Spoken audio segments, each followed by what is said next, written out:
Hello everyone, I am Rajendra Sunda and welcome to my channel English with Rajendra Sunda। आज English में कुछ ऐसी चीज़ों का चुनाव किया है, इलेक्ट किया है कि वो आपको अंग्रेजी में किसी ने नहीं बताई। आपने देखा जरूर है, कंफ्यूजन जरूर है, पर किसी ने क्लियर नहीं की। उन चीज़ों को पिकअप किया है, 4 या 5 हैं, जितनी इस वीडियो में हो पाएंगे वो करेंगे, बाकी बाद में करेंगे। चलिए देखते हैं। Things we have wrong concept on the spot, at the spot, एक o'clock and order when more than one subject, जब एक से ज्यादा सब्जेक्ट हो जाए, जैसे first person, second person, third person, तो पहले फर्स्ट पर्सन आएगा कि सेकंड आएगा कि थर्ड आएगा, पहले थर्ड आएगा कि सेकंड आएगा कि फर्स्ट आएगा, क्या सीक्वेंस रहती है इनकी, ये इसमें देखेंगे। एंड कई बार आपने सुना होगा an urgent piece of work at my home, यहां an urgent work at my home, urgent work at my home, ये इस तरह से भी आपने देखा होगा, तो वो गलत क्यों है, और अगर गलत नहीं है तो यहां पर भी पीस ऑफ वर्क क्यों लगाया जाता है, ये चीज देखेंगे। पहले शुरुआत करते हैं on the spot, at the spot और ऑन द स्पॉट के अंदर की। इसमें भी कंफ्यूजन है क्यों, I did it at the spot, I did it on the spot, इसमें से कौन सा गलत है, क्या सही है क्या गलत है, इसको क्लियर करने के लिए पहले देखिए। एट द स्पॉट का मतलब something you got at a place, something you found at a certain place, at a same place. Used showing where its object its, correct.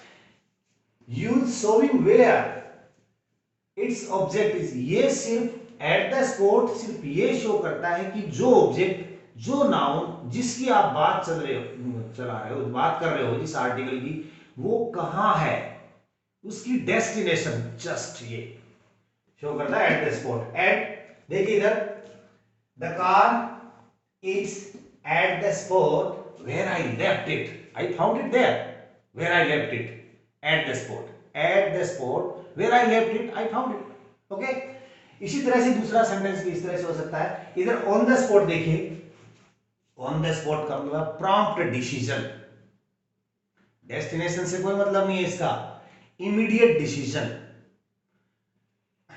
Something being done immediately. You got an offer and you decided to do that immediately, where you will have to use on the spot, not at the spot. Without thinking you make a decision. I bought the car on the spot. You saw the car and you liked it very much and decided to bought it same time. On the spot I decided to buy the car. I bought the car on the spot, not at the spot नहीं आएगा। He had to make a decision on the spot. Promptness है, तुरंत निर्णय लिया है। तो यहां पर आप ये करोगे कि अगर कोई निर्णय लेता है, इमीडिएट निर्णय, प्रॉम्प्ट निर्णय, शीघ्र, तब तो ऑन द स्पॉट करोगे। और किसी जगह डेस्टिनेशन की बात कर रहे हैं, स्पॉट स्थल की बात कर रहे हैं, तब क्या करोगे, आप एट द स्पॉट का प्रयोग करोगे। ये सेकंड जो अपना दूसरी जो है ओ क्लॉक, ये ओ क्लॉक क्या है, एक तो सबसे पहले ये देखना है कि ओ क्लॉक, आपने इसको देखा होगा, इसका मतलब क्या होता है, इसका मतलब होता है ऑफ द क्लॉक। अब अगर इसका मतलब ऑफ द क्लॉक होता है, तो ओ क्लॉक तो इसकी एब्रिविएशन के रूप में लिखा है, शॉर्ट फॉर्म के अंदर लिखा है, लेकिन ऑफ द क्लॉक का मतलब क्या हुआ और इसको ऐसे क्यों लिखा गया। और ऑफ द क्लॉक तो ये बताता है कि ये जैसे इट्स 9 o'clock, तो 9 बजे हैं ऑफ द क्लॉक, 9 बजे हैं ऑफ द क्लॉक, तो 9 तो ऑफ द क्लॉक ही बजेंगे, कोई दूसरा माध्यम थोड़ी है कि टीवी के माध्यम से बजेंगे, फ्रिज के माध्यम से बजेंगे, ऐसे तो फिर ये ऐसा क्यों आ रहा है, ये तो अंडरस्टूड बात है। इट्स 9 ऑफ द क्लॉक, घड़ी के द्वारा 9 बजे, तो घड़ी के द्वारा ही तो बजेंगे। तो फिर ये चीज क्या है, इस चीज को देखने के लिए ट्रेडिशनल चीज है। पहले बहुत पुराने समय के अंदर जब बहुत कम घड़ियां होती थी, 1% लोगों के पास घड़ियां होती थी। उस समय टाइम को बताने के माध्यम मोर देन वन थे। जैसे एक तो क्लॉक हो गया वे, दूसरा था सोलर वेव। तो लोग बात जब टाइम पूछते थे, बताते थे, तो क्या टाइम हुआ है, व्हाट इज टाइम, तो वो बताते थे कि it's 9 of the clock and 9 according to the solar time. Solar time भी बताते थे साथ में, यानी ये इस माध्यम से, सोलर टाइम के माध्यम से तो इतने बजे आइडिया लगाते थे लोग कि सूर्य के प्रकाश से इससे समय का इस तरह से अंदाजा लगा लेते थे कि इतने बजे लगभग, वो अराउंड अप्रोक्सीमेट टाइम होता था, और वो according to the season change भी हो जाता था। एक तो वो तरीका आता था। उसके बाद घड़ी का आना हुआ, घड़ी में जब लोग बताने लगे तब वो कैसा कहने लगे, घड़ी के अनुसार ये बजे, इट्स 9 ऑफ द क्लॉक, घड़ी वाले 9 बजे हैं अभी, सोलर वाले 9 नहीं है, सोलर वाला टाइम नहीं बता रहा हूं। और उसको अब एब्रीवेट करने के लिए इट्स 9 ऑफ द क्लॉक को इट्स 9 ऑफ द क्लॉक को फिर 9 ओ क्लॉक बोले जाने लगा। अब अगली बात करते हैं, जो नेक्स्ट टॉपिक है उसकी, ये तीसरी चीज, order when more than one subject. जब आपने देखा होगा कि एक प्रोनाउन होता है, 2 3 या एंड से जुड़ जाते हैं, ये है जैसे आई है, वी है, यू है, he she it they, third person, second person और फर्स्ट पर्सन, फर्स्ट सेकंड और थर्ड, जब ये एक ही सेंटेंस के अंदर एंड से जुड़ जाते हैं तो इनका ऑर्डर क्या होगा, इनका क्रम क्या होगा, कि सबसे पहले एक सेंटेंस में लिखता हूं, दे, यू एंड आई। अब आगे ब्लैंक दे दिया एंड प्लेइंग दे दिया।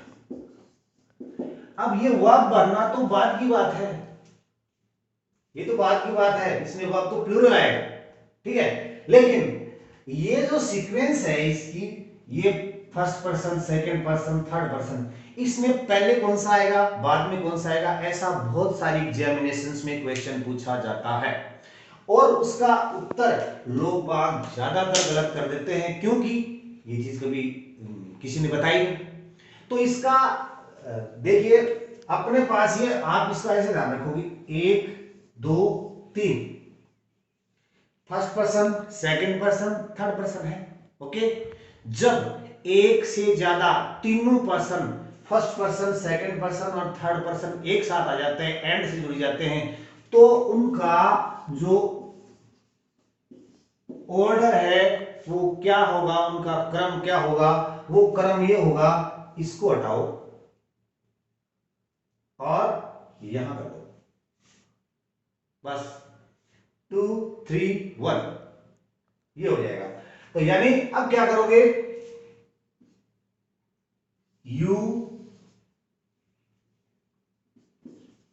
ही या दे, and I R playing.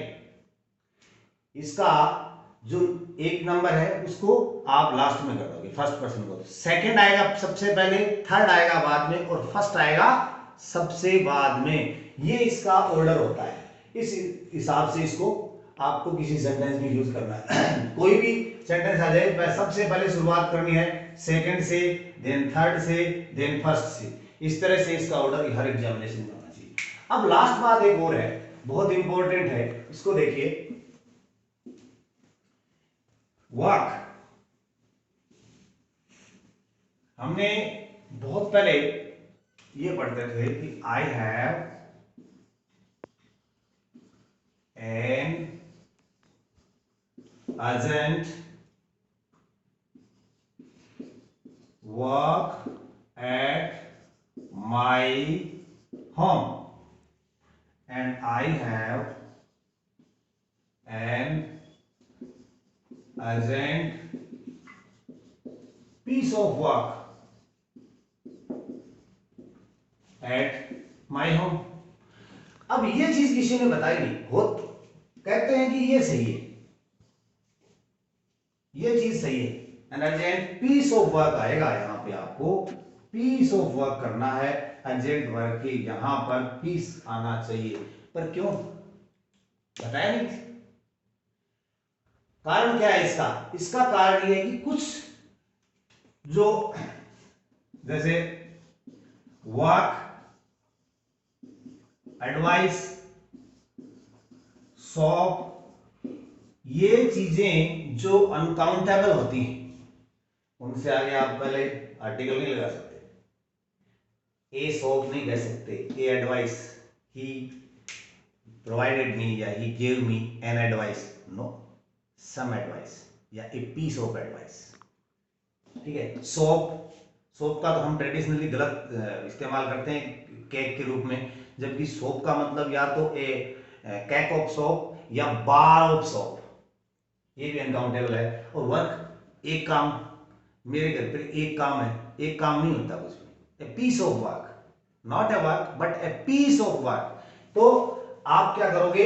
I have an urgent piece of work at my home, he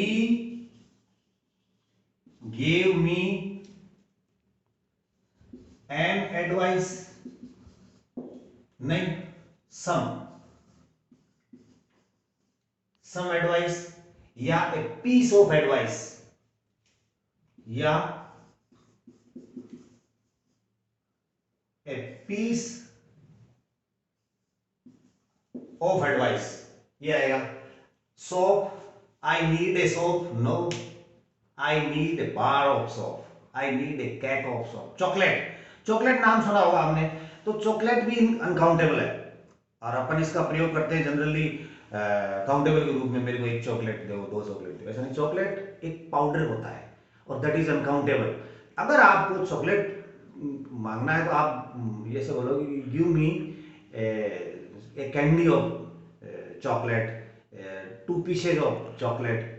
आप ऐसा नहीं कह सकते गिव मी ए चॉकलेट इस तरह से। तो ये यहां पर आप इसको ये ध्यान रखना है कि अगर ये अनकाउंटेबल है, अनकाउंटेबल से पहले आपको हमेशा a piece of work, some advice, piece of advice, ये काम में लेना है। तो उम्मीद करते हैं कि आपकी ये 5 चीजें इंपॉर्टेंट समझ में आई होंगी। अगर आपको अच्छा लगा है तो अच्छे वाले लाइक करना।